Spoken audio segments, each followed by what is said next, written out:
بسم اللہ الرحمن الرحیم هو الذی خلق لکم ما فی الارض جمیعا، میٹھی زمین، نیلا آسمان، ویران صحرا، سرسبز میدان، خوبصورت باغات، سب کچھ اللہ کریم تمہارے دینی و دنیاوی فائدے کے لیے بنایا ہے۔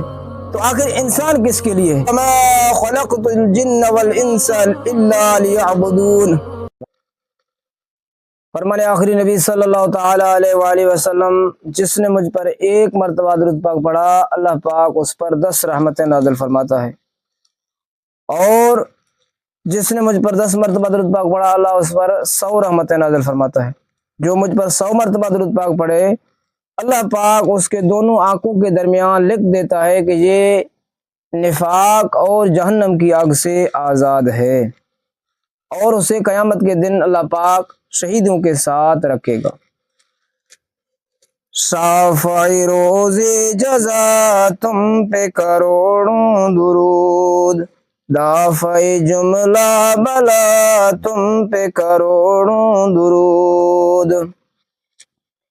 پیارے اور محترم اسلام بھائیو، اگر ہم اپنے معاشرے پر نگاہ دوڑائیں تو ہمیں اندازہ ہوگا کہ یہ میٹھی زمین، نیلا آسمان، ویران صحرا، سرسبز میدان، خوبصورت باغات اور لہلاتے کھیت، مہکتے پھول، بہتی ہوئی نہریں، ابلتے چشمے، چمکتے ستارے، مختلف اقسام کے پھل، خوبصورت چاند، سورج، لاجواب معدنیات، مختلف جمادات اور بے شمار حیوانات انسان کے فائدے کے لیے ہیں۔ یعنی یہ تمام چیزیں انسان کے لیے بنائی گئی ہیں۔ چنانچہ قرآن کریم میں اللہ تبارک و تعالی ارشاد فرماتا ہے، بسم اللہ الرحمن الرحیم، هو الذی خلق لکم ما فی الارض جمیعا، ترجمہ کنز العرفان، وہی ہے جس نے جو کچھ زمین میں ہے سب تمہارے لیے بنایا۔ اس آیت مبارکہ کے تحت تفسیر صراط الجنان میں ہے کہ تمام انسانوں کو فرمایا گیا ہے کہ زمین میں جو کچھ دریا، پہاڑ، کانے، کھیتی، سمندر وغیرہ ہیں، سب کچھ اللہ کریم تمہارے دینی و دنیاوی فائدے کے لیے بنایا ہے۔ دینی فائدہ تو یہ ہے کہ زمین کے عجائبات دیکھ کر تمہیں اللہ کریم کی قدرت و حکمت کی معرفت یعنی پہچان ہو جائے۔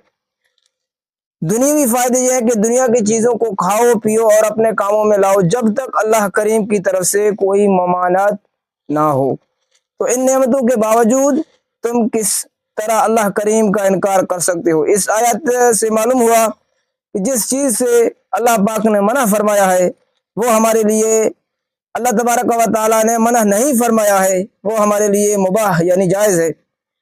اب غور طلب بات یہ ہے کہ جب ساری کائنات میں جو کچھ بھی ہے وہ انسان کے لیے ہے، تو آخر انسان کس کے لیے ہے؟ تو اس سوال کا جواب اللہ تبارک و تعالیٰ نے قرآن کریم میں ارشاد فرمایا۔ اللہ تبارک و تعالیٰ فرماتا ہے کہ وَمَا خَلَقْتُ الْجِنَّ وَالْإِنسَ إِلَّا لِيَعْبُدُونَ، ترجمہ کنز العرفان، اور میں نے جن اور آدمی اسی لیے بنائے کہ میری عبادت کریں۔ اس آیت کے تحت تفسیر صراط الجنان میں ہے کہ ارشاد فرمایا کہ میں نے جنوں اور انسانوں کو صرف دنیا طلب کرنے اور اس طلب میں گم ہونے کے لیے پیدا نہیں کیا، بلکہ انہیں اس لیے بنایا تھا کہ وہ میری عبادت کریں اور انہیں میری معرفت یعنی پہچان حاصل ہو۔ اس آیت سے معلوم ہوا کہ انسان اور جنوں کو بیکار پیدا نہیں کیا گیا، بلکہ ان کی پیدائش کا اصل مقصد یہ ہے کہ وہ اللہ پاک کی عبادت کریں۔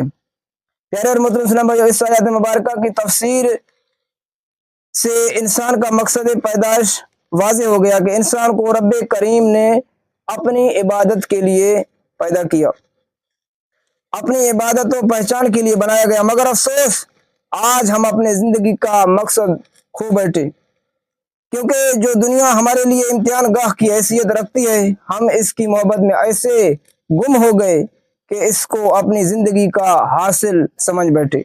شاید ہم یہ سمجھ بیٹھے کہ ہمیں مال و دولت جمع کرنے کے لیے پیدا کیا گیا۔ مال و دولت کی حرص اس قدر دل میں غالب آ چکی ہے کہ بندہ راتوں رات امیر و کبیر بننے کے سہانے خواب دیکھتا رہتا ہے۔ اے کاش 5 لاکھ کا انعام لگ جائے، اے کاش